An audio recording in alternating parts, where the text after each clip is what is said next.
Hello folks, welcome to BlackHawk.net.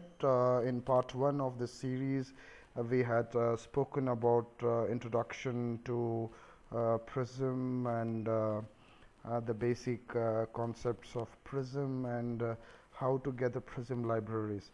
In this part 2 of this series, we are going to talk about how Prism can be used in a simple hello world application.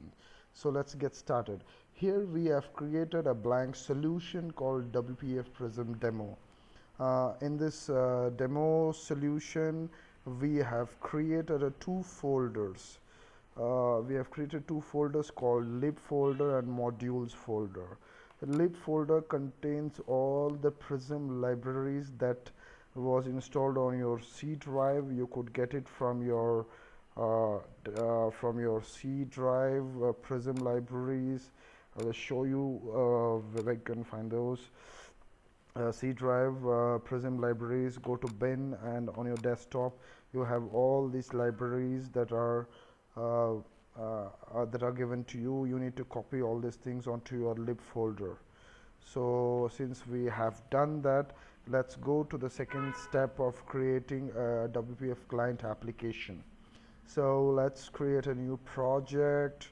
Let's go to add new project and select WPF application. Let's name it as Prism WPF Prism demo client. So we have just created a client application, and we need to do certain modifications to this client application. So let's firstly let's add some references to it. Let's right click, add reference, browse, go to your lib folder and add Unity extensions, Prism, these three DLL references to this project. So since we have added the reference, we need to create a class. Let's create a class. Let's call it Bootstrapper. That'd be bootstrapper.cs, a C# class. Let's make it public, and this is going to be inheriting from Unity Bootstrapper. So let's resolve the namespace. You got Unity extensions. Now we have an error in the solution. It says abstract class not implemented. So let's implement the abstract class of Unity Bootstrapper. So now we have a create shell method implemented in the Unity Bootstrapper abstract class, which needs to be implemented. So we are good to go from here. So let's go to our second activity of deleting this main window.xaml cs. Since we do not need this, so let's delete it from our solution. We have done it. So let's go to our app.xaml file and let's remove the startup URI. This startup URI was pointing to the file that we just deleted. Let's go to app.cs file and let's override some on startup method. We need to override this method because this is the method that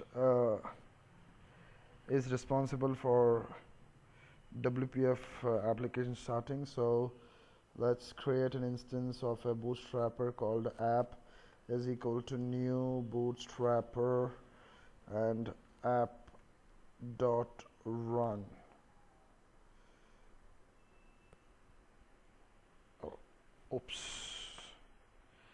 App dot run. So we are good to go from here. So let's create a window. Let's call this window shell. let's call this window a shell, and let's remove the default sizing for this and let it be auto. So we have created a shell, and we are good to go. So what else? Create shell, app.config is done, this is done, and references are there. So now we need to create an instance of the window. So let's create an instance. App dot current dot main window equals to cast it as window, and let it be a shell, new shell, and this is gonna return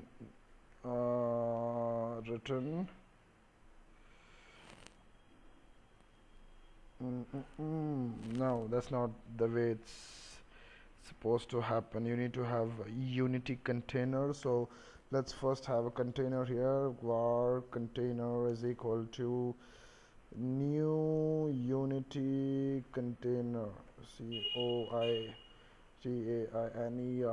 So unity container. Let's resolve this using Microsoft practices.unity. So let's ask the unity to resolve this. Let's return container dot resolve of type shell. Good to go. Now whenever the bootstrapper wants to create a shell, it's going to create a new instance of a container, and it's going to resolve the shell type that we have defined here. The shell is nothing but the view into which our modules will be injected.